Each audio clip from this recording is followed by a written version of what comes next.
The UK Prime Minister Boris Johnson said that Vladimir Putin would not have invaded Ukraine had he been a woman. Johnson called the invasion of Ukraine crazy and macho, adding that it was a perfect example of toxic masculinity. This comes as a unique take on the war that has led to the worst violence that Europe has witnessed since the Second World War. In his comments, the British leader called for more women in positions of power. Listen in to what he said. The BRICS business circles are... If he were, I really don't think he would have embarked on a crazy, macho war of invasion and violence in the way that he has. If you want a perfect example of toxic masculinity, it's what he's doing in Ukraine.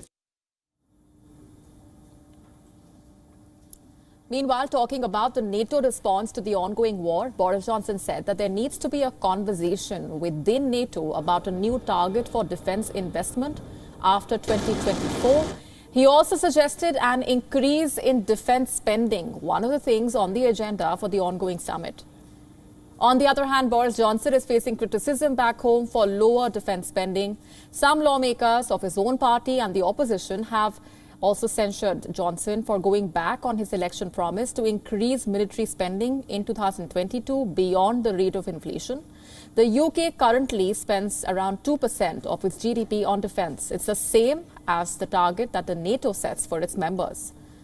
On Tuesday, the Defence Secretary Ben Wallace also lobbied for the defence budget to be raised. And I've always said that as a threat change, so must the funding. If governments have historically responded every time the NHS has a winter crisis, so must they when the threat to the very security that underpins our way of life increases. Sometimes it's not about what dividend you can take out, but about what investment in people and equipment you can put in.